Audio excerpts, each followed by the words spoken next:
You once again. It's an honor and an absolute privilege to have Darryl Jones here to do a clinic for us. So let's give it up for Darryl. Come on, you've been standing there for an hour now. I think you got a little bit more in you. Come on, let's give it up. Right on. The floor is yours, sir. Right, thank you. Get you plugged in while you Thank you so much. Sorry I'm late, guys. Okay, so what are we doing here today? I'm going to do some talking. Yeah, you going to ask some questions, or am I just going to? This is the debut of the Jones musical instrument, Chatham bass, 5 strings. I'm not much of a 5-string player, but I figure, whatever the kids want, All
right.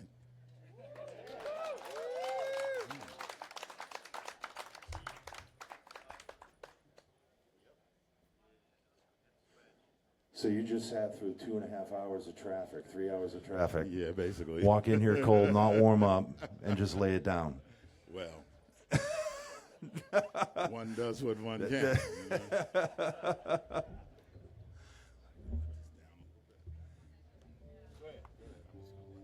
Yeah, no. So, obviously, I'm sure there's a lot of people here that have questions as well, but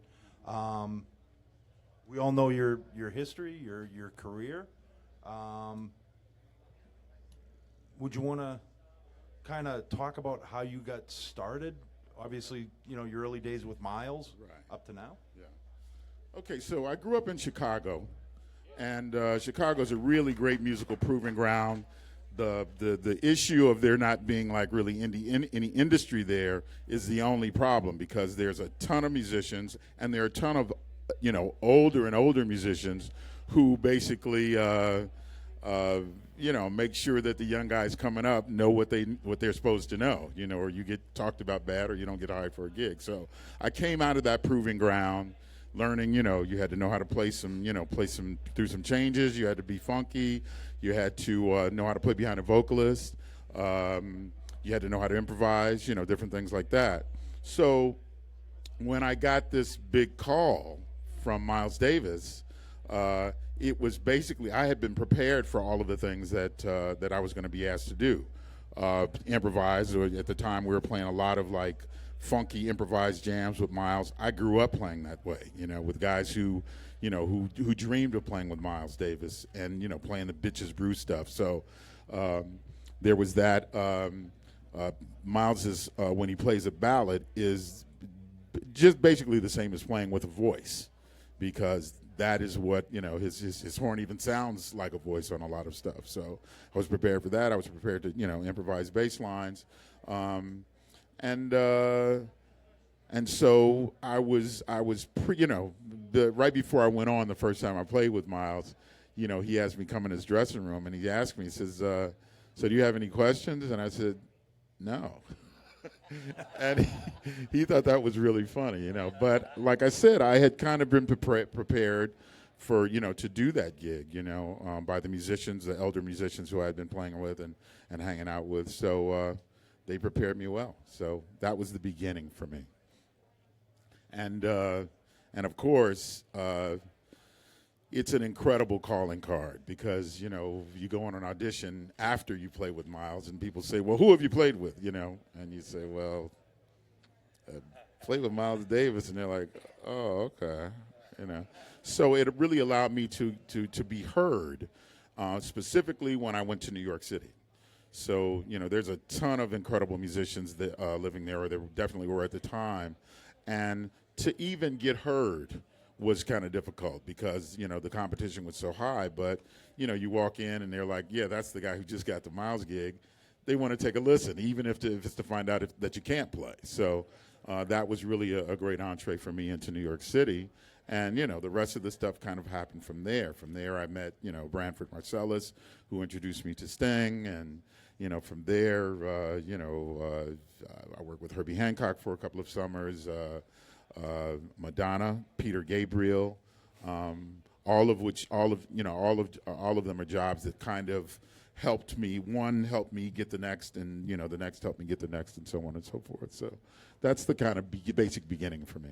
That's a pretty diverse career too, going from Miles to more in the pop vein with Sting, and now obviously with the Stones. I mean, that's how do you prepare for that? How do you cover that? Again, I grew up in a family, what a friend of mine from Chicago calls a two radio household. So like my mom was listening to like James Brown and taking us to see James Brown every time he played anywhere in near Chicago.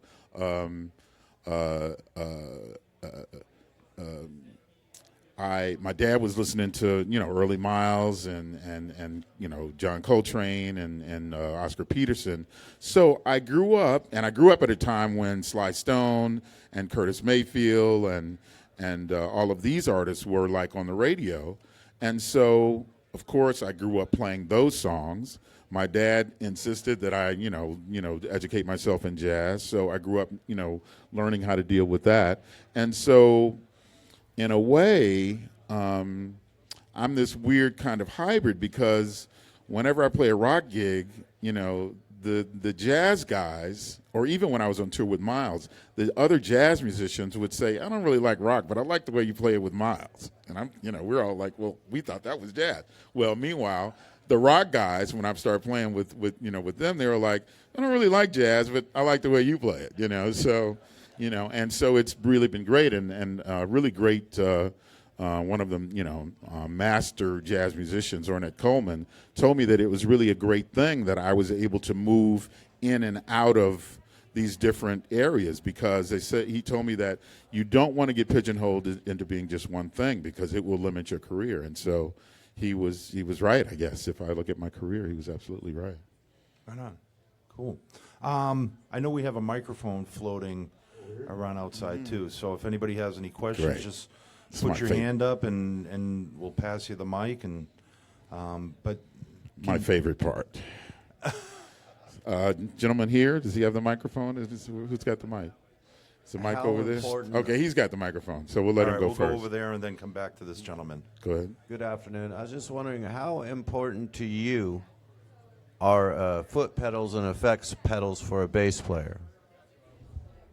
Well, I think it depends on, what the kind of music you're playing or, what you're working on. I mean, for me, the guy who taught me how to play, a guy named Angus Thomas, he was always really into all of that stuff. And so by way of him, I, kind of got into it as well. I go back and forth with it. Just here recently, even the guys that I play with, Mick had said to me, well, let's try to add some more dimensions to the bass sound, So I've been using a lot of overdrive and distorted stuff on tunes like Live With Me. And actually, though I've when I really got my sound together, my just basic clean bass sound together, I kind of moved away from pedals. So I'm moving back into it now, and I think it's something that, if you're a young bass player and you want to get, you're trying to make it into the scene, or you're trying to impress, then it's definitely like a dimension that you want to deal with. You want to get into that and try see if you can find your own way. It's also pretty wide open because there's so many different ways that you can express yourself with pedals and stuff like that. I personally am interested in pedals that create like a vocal quality, stuff like vibrato that you can, switch on and off, that kind of thing where you can, and there's a couple of weird like Middle Eastern flutes and stuff like that kind of have this weird phasing, almost like a Leslie speaker.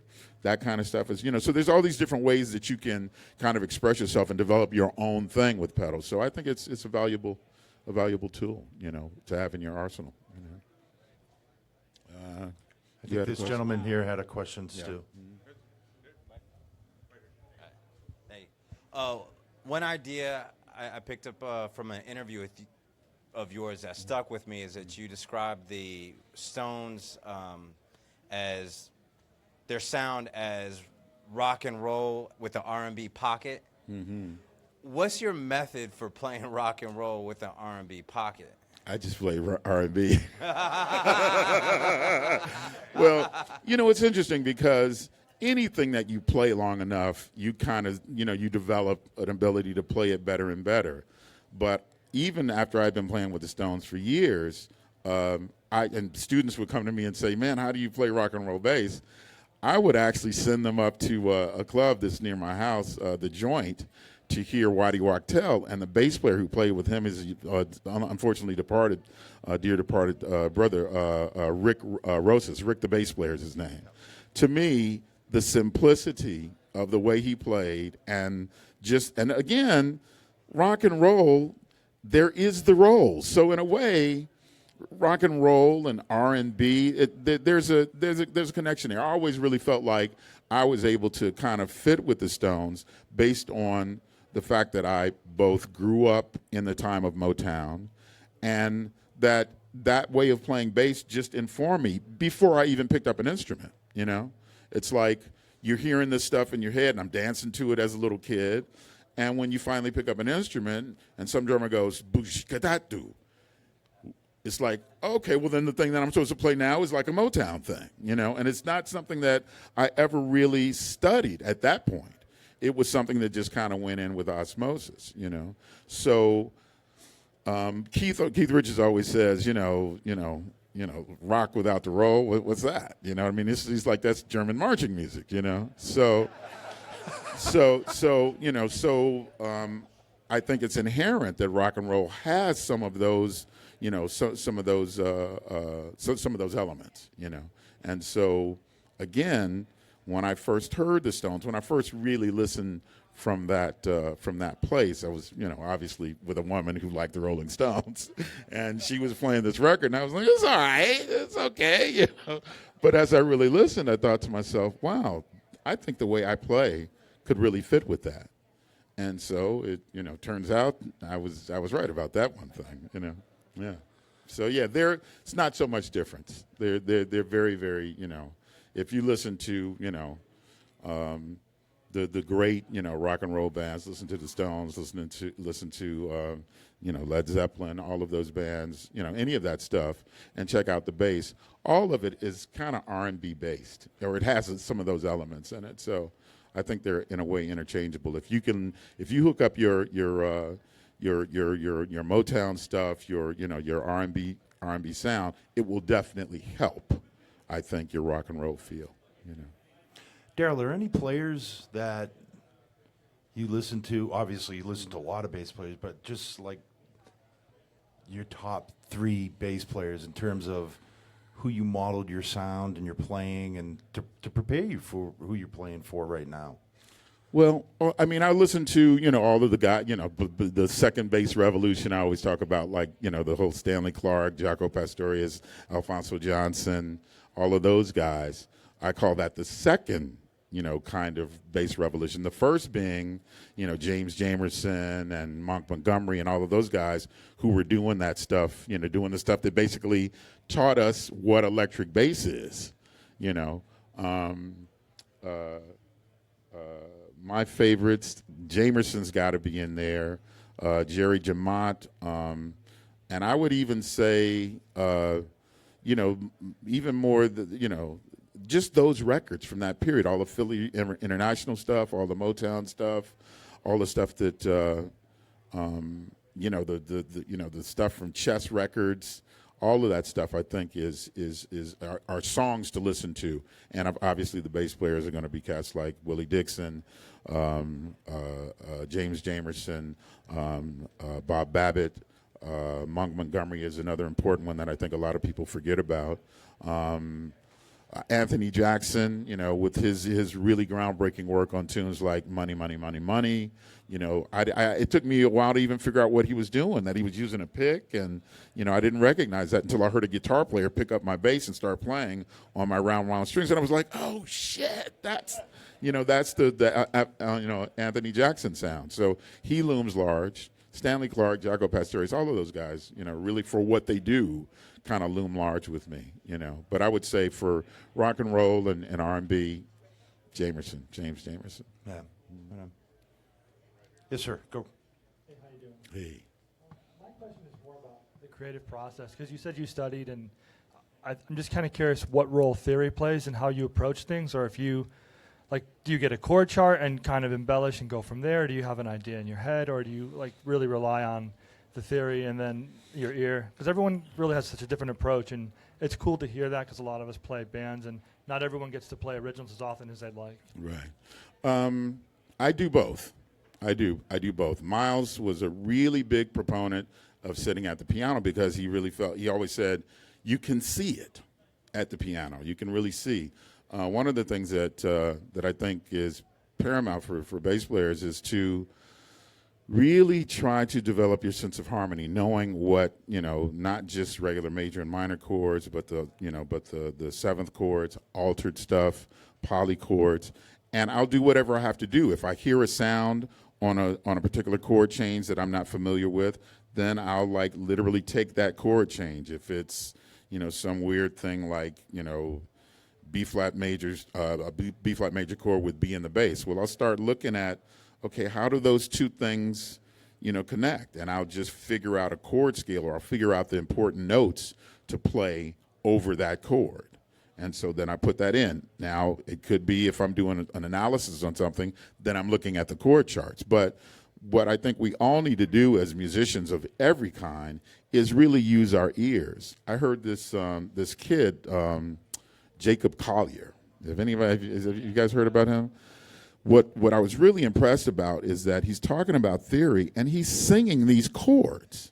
He's singing these, the upper voices and stuff. And to be able to hear that stuff, if you can do it where you can just hear it, even if you don't know the name of it, if you can hear it and oh, that feels like this to me, then the rest will follow. So I would say that you want to do both. You want to look at charts and work that stuff up, on music paper, but you also want to educate your ear so that when you hear that chord, you're like, oh, that's a C major 7 sharp 11, and I can play a G major scale over that chord, So I hope that gives you some answer about.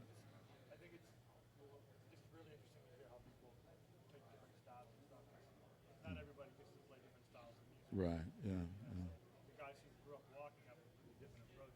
True. Than the guys who grew up playing rock. Yeah.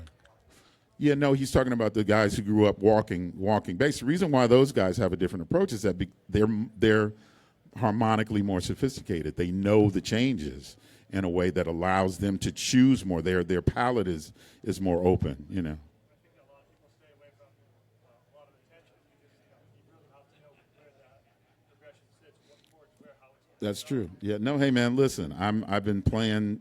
I grew up kind of like you. Yeah. No, but I still sit down at the piano. I mean, I was sitting down last night, trying to figure out. I forgot what it was I was trying to figure out, but It's endless, man. It's endless. There's always more to learn. I'm way too busy trying to educate myself, than to think that, I've arrived because I've had some nice jobs. It's we need to all be educating ourselves. Got another one over here. Hello, Mr. Jones. What drew you to the bass and not the drums or the guitar or any other instrument? I started on drums. Or I shouldn't say I started on drums. I should say I started on a practice pad. I grew up, again, in a household where my dad was playing on this practice pad, and he didn't, until I bought my dad a drum set, he didn't have a drum set.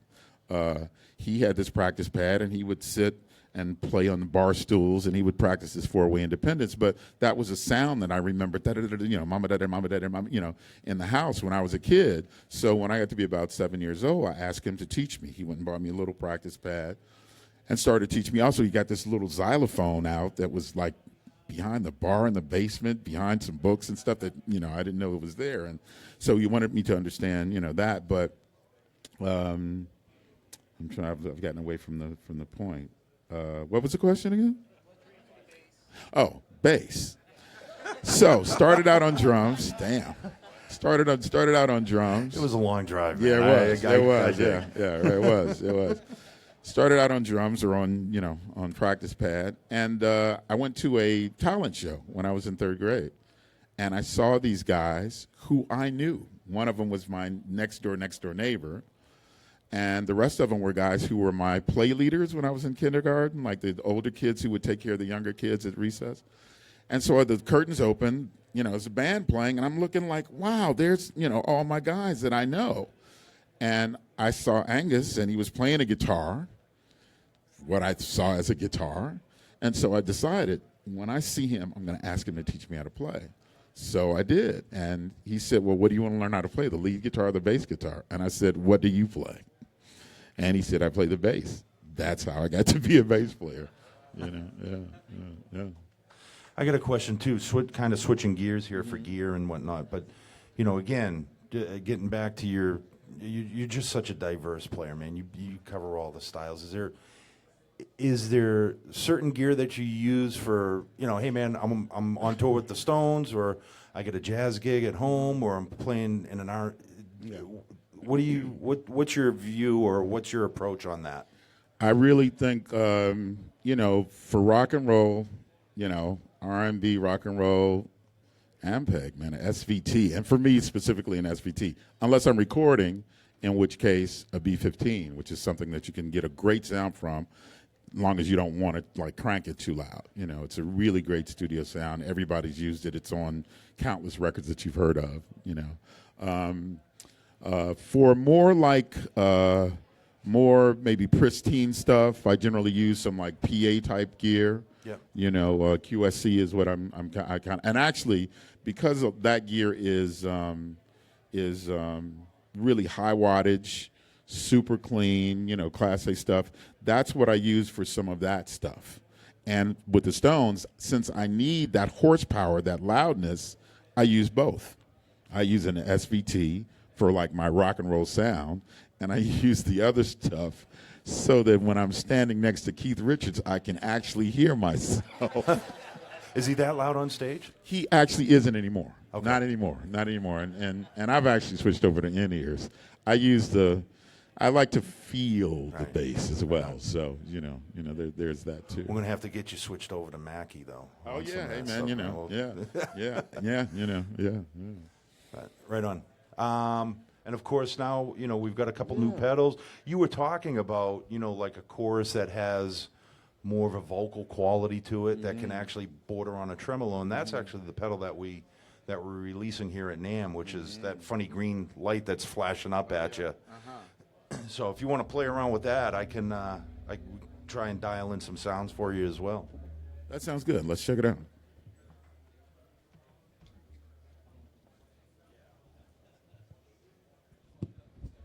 So right now, this is just like a standard, like a nice wash. Oh, what do you need?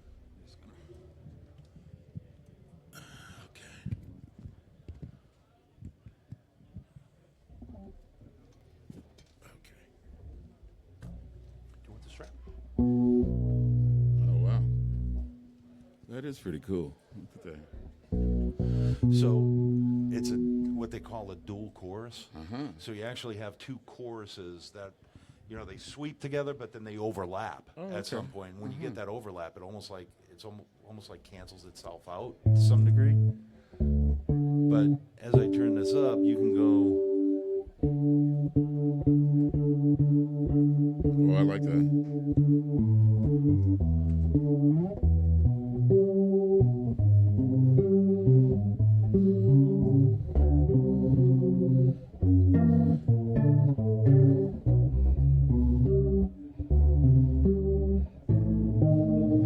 Nice, very And cool. I mean, you can go.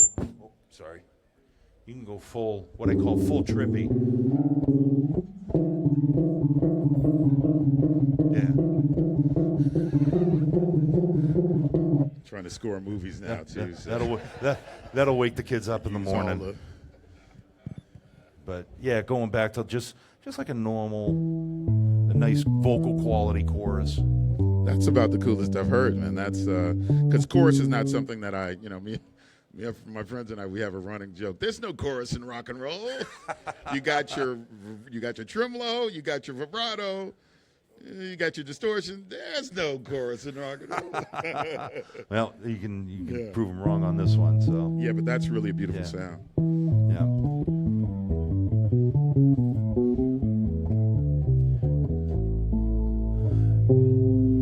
Then the other pedal that I have engaged is the compressor. And I know as bass players we kind of have mixed reviews or mixed thoughts on how a compressor should work.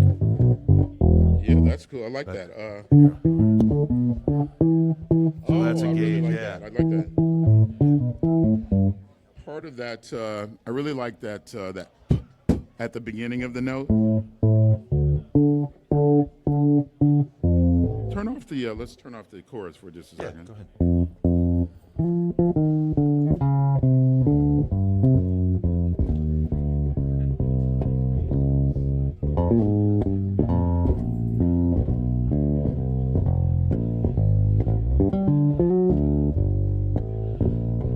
It's a little bit of a like acoustic bass quality with that, so that's something that I've always used compression for. Right on. Yeah, Cool. yeah, very cool. I like that one. Yep. So just two new pedals that I know we didn't have much time to go over the pedals. What and are such, the but- other ones? What's the classic? So the classic is, how we came out with the Scrambler, the SCRDI. Oh, right, yeah. So the classic is just the preamp side of that SCRDI. Oh, cool. So if you just want to be able to bring that preamp on the road with you, you don't need the Right. DI or the headphone feature. Yeah, very cool. And then very the cool. Scrambler is the other side of that DI, where you have.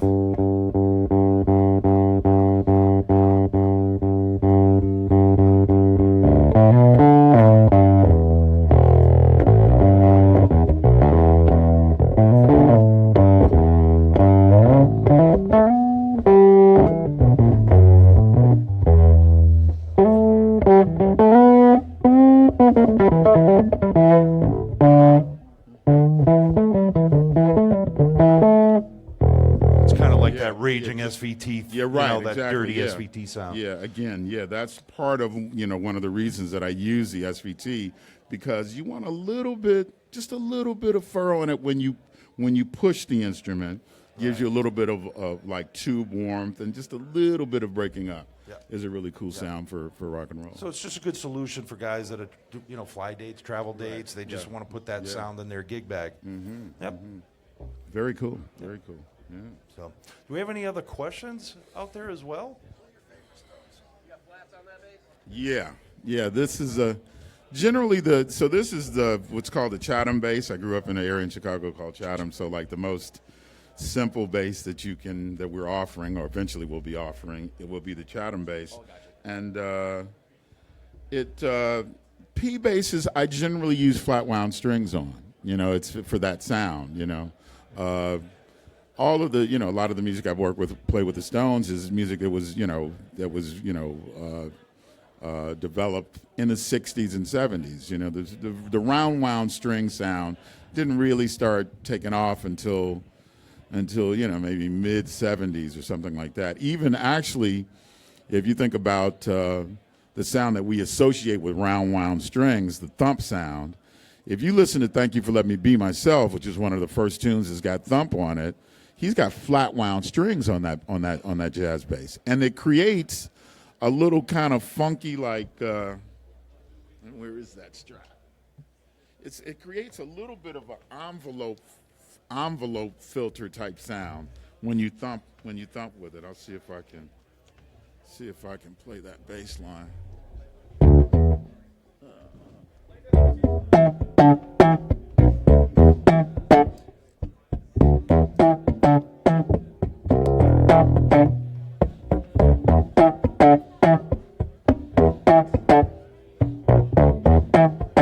See how that, it's got a little bit of a on it just from the round wound string. So for music that has that sound, or that is going for that, you know, that kind of, you know, more R&B and rock and roll bass, I use flat wound strings. When I'm playing with, you know, Mike Stern and, you know, all of those guys, then I use more of a round wound string thing. So, you know, a little bit more modern sound, you know. I think we had a question over here. Todd? How you doing? Hey. This is really cool, by the way. Right on, thank you. Bill Wyman was a really quirky bass player. Yeah. Are there any Bill licks that you like love or like copped and play on every like a certain song? Or You know, it's funny because I know you bring a lot of your own style to the band, but are there certain like weird stuff that he did that you're like, man, like. You know, it's funny because when you started out, what was the first thing you said? He's kind of a quirky bass player. Yeah. That makes it hard to really cop directly what he's doing, you know, which is, you know, both a good thing and bad thing. But a tune like Start Me Up, you know, there's just things that, I mean, does anybody have a pick? Yes. Very quick. Yeah. Ooh, that's heavy. Let's turn that off just. Let me see.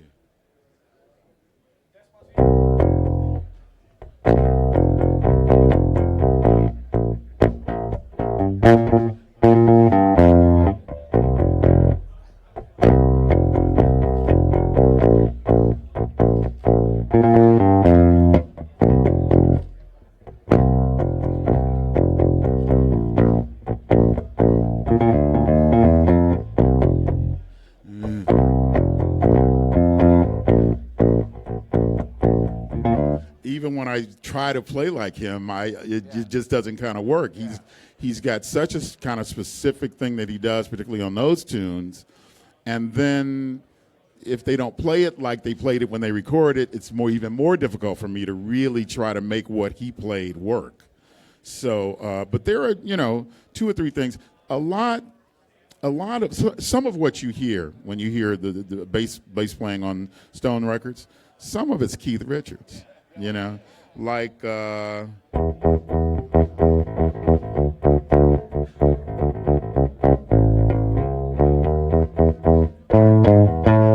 if you hear that, that's probably Keith Richards. That's like one of his. Or if you hear a bass line and the bass instead of goes like.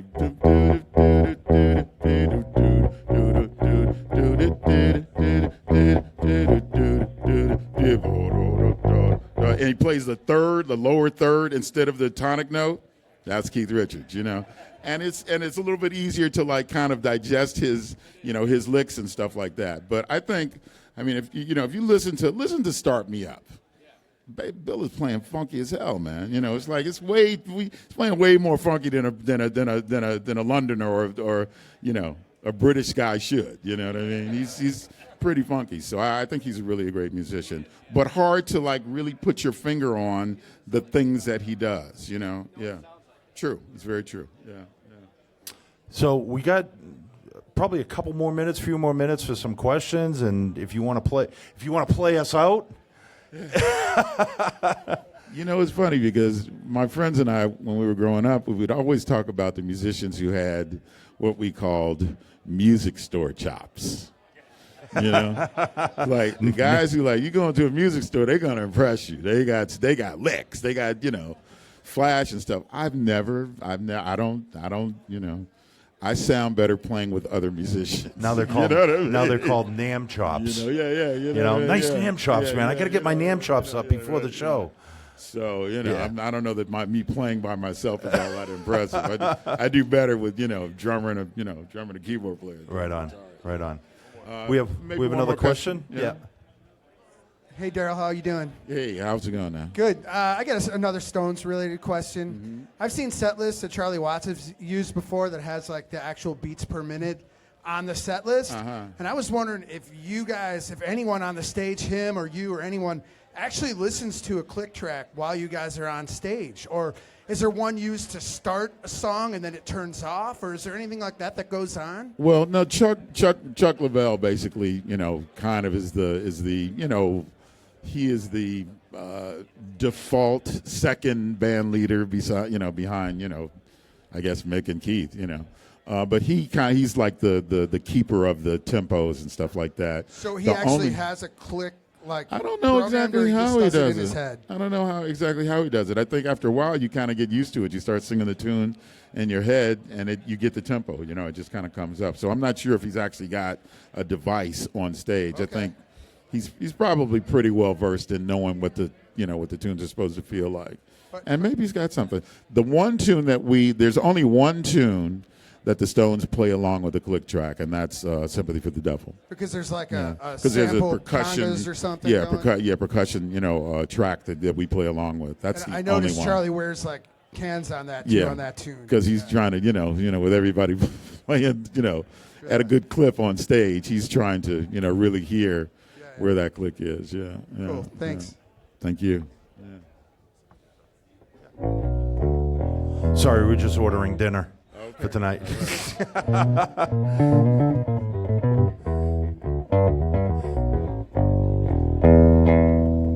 Why do we always play in the key of E?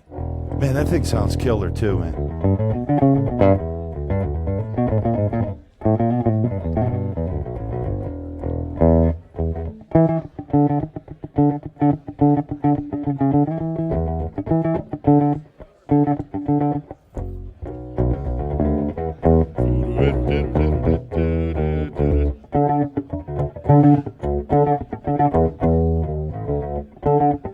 And he never plays the same thing twice. It's really brilliant the way Anthony Jackson plays that tune, man. It's great,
Starting to repeat myself, so Yeah, I can stop man. there. No, that's all right.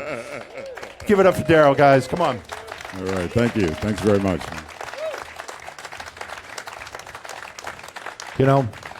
I just want to say it's, and I say this in all earnest, and from my heart. Working with the artist roster that I get to work with on a daily basis is an honor and a privilege. And like Darryl, we're so proud and happy to have you on board, man. So thank you for coming in. Thank you guys so much. Thank you. So Right very big, really big thanks to Ampeg and Loud and Mackie, all of the, and thank you guys so much for coming out. I appreciate it. All right.